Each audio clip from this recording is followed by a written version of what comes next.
Remember back to the year 2013. The Wii U was dying, PS4 and Xbox One had released, and the new generation of consoles were out. But we're not here to talk about all that. Instead, we're going to talk about a random manga that got released in English on Kindle Fire. Before we start, I'm going to explain what the plot of Doraemon is. So, this is Nobita Nobi. He's bad at school, bad at sports, weak, a loser, a crybaby, and the girl he likes is way out of his league.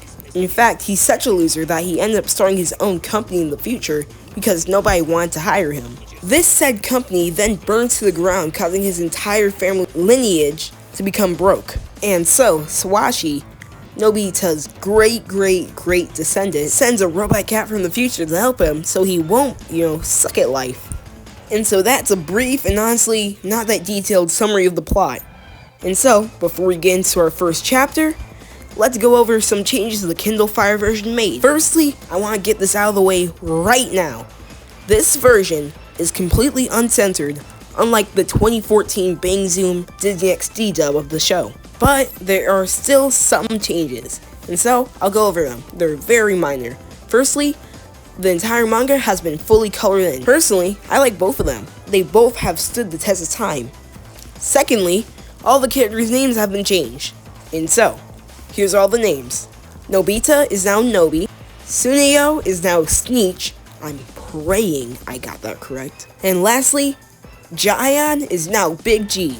But there's another thing that I want to clarify immediately. There are a reason why these names were changed. And that's because they couldn't fit in the panel. And these new names are implied to be nicknames. And so, without further ado, let's get on to the first chapter. All the way from the future world. The chapter starts with our hero, I can't even call him a hero. This chapter starts with Nobi laying down on New Year's Day. He then hears a strange voice coming from his desk drawer, telling him that in 30 minutes he'll be hanging by a thread, and in 40 minutes he'll be roasted like toast. His desk drawer then opens, revealing a weird yapping seal with legs, who says that he's here to save him from a terrible fate. Doraemon then steals his food and leaves. Honestly pretty based. Nobi then thinks that it was just a dream until another crazy future people from his desk drawer appears. Him and Doraemon then tell him why they're here and break the terrible, horrible, dreadful news to him. He's gonna marry Lil G. Swashi and Doraemon then show him the photos, which causes Nobi to freak out and attack them with a broom, leading to this just beautiful image. Nobi then realizes that there's 1 minute left until he gets hung by a thread. Realizing that it's probably not gonna happen, Nobi then does the worst dance I've ever seen. Get out! Nobi then hears Suzuka outside her window, saying that she accidentally hit her shuttlecock on his roof. Instead of getting a ladder like a normal person, Nobi then gets on top of the roof, slips, and falls onto a tree branch. Now he's hanging by a thread. Lil G then starts instigating, which causes Nobi and Lil G to duel in a game of I am not gonna try to pronounce that. Also, shout out to the translation note. After Nobi got absolutely disrespected in that game, he then goes in his house, trips, and falls into the bath, causing him to heat up by the ear, which now, technically, that counts as being roasted like toast. Nobi then walks to the future photo book to see how his life was ruined. Also, there's a really funny Easter egg, with it starting at 1979. The same year as the second Doraemon show was released, although we do not talk about the first Doraemon show. Swashi then tells him that they're in so much debt because of him, they might stay poor forever.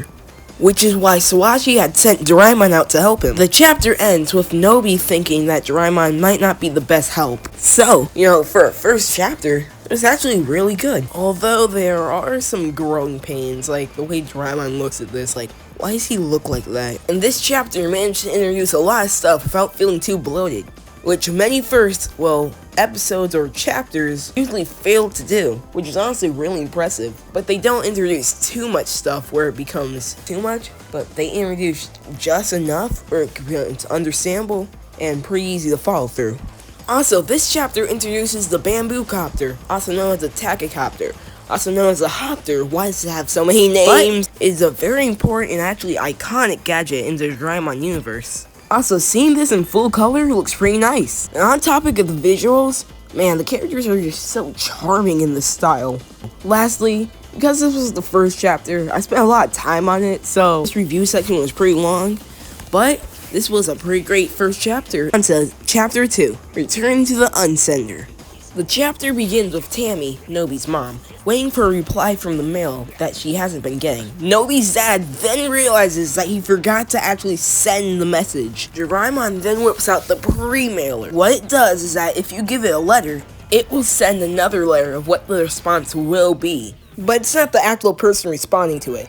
Skipping a bit, Nobi then decides to try to end the series early and writes a love letter to Sue. He then tries to use the pre-mailer, but it turns out that he needs a stamp for it. You know, I expect gadgets from the future world to not need stamps, but okay. Nobi's mom then finds the love letter and tries to send it to Suzuka herself. Now, unrelated to all this, I'm gonna stop talking about the story right now. I'm tired and sick, and I'm trying my best to say Suzuka correctly. I don't think that's how you say it, but the US dub called her Sue. I'm used to speaking with the US dub's names, and I'm trying my best. So please bear with me if my pronunciations aren't the best. Nobi then finds this out and then makes a copy of the love letter to send to the pre-mailer. But when he gets his automated reply that it wasn't a love letter, but instead was more sexual harassment, realizing that he doesn't want his future with Suzuka ruined, Nobi and Doraemon then wait outside of her house for the mail, ending the chapter. This was another really great chapter, in my opinion better than the first one. Also, this has been on the back of my mind and I want to say it, the gaslight on Nobi's mom is insane. Also, the gadget in this chapter kind of feels like it predicted ChatGPT in a way. Also, this is one of the first chapters to show that Nobi has negative charisma with Sue. By the way, I'm done calling her Suzuka, I'm just gonna call her Sue because I can't pronounce that for the life of me. Hope you guys understand. And lastly, before we move to chapter 3, I wanted to mention that I had cut a lot of the plot from this chapter, as I felt that my explanation of all the way from the future world was way too long, and I feel like I need to be a bit longer than the normal chapter explanations, as it was the introduction chapter. And secondly, I want you guys to read the chapters for yourself, as they're really good. I'll get into how to read the chapters in the end. And without further ado, let's get into the final chapter of this book. Chapter 3, Nobi's Dream City. The chapter starts with Nobi trying to roller skate, only for him to get kicked out. Him, Sue, and Sneesh then go to the empty lot to play, only to find out that construction is being done on it. Nobi then wishes he had his own city where nobody could boss him around anymore. Doraemon then takes out the mini maker camera to make his dreams come true. After this, Nobi gets a bunch of his friends to enjoy Nobiland, the city that they made. The chapter ends with Nobi's mom destroying Nobiland. This chapter is probably most well known for being the first episode of the 1979 series. Honestly, it's a good choice.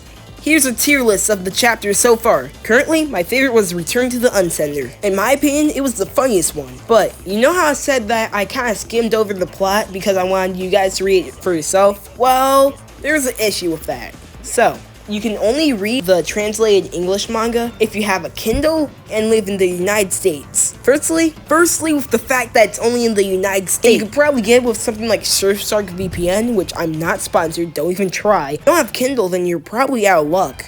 Which honestly is very unfortunate, as barely anybody even uses Kindle. There actually were some physical books of these Kindle Fire versions, but they're only released limitedly, and now they're not being sold anymore and are very expensive. But there is a positive to this, and is that there exists some fan translations that are actually pretty good. But it's just so unfortunate that barely anybody even knows or can read the Kindle Fire versions. These weren't even advertised. There was no trailers, no promotion, there was nothing for these. And honestly, that just makes me sad.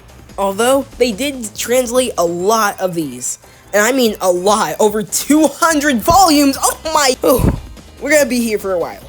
But, I want to thank you for watching this video. I know this isn't my typical stuff, I know it's not Sonic and it's probably not gonna get like any views because of that, but I wanted to make this video. And please like to help this video out. We will be doing volume 2 soon, hopefully, but not today, as this video is already long enough. But I want to thank you for watching, and I'll see you hopefully next time. Goodbye.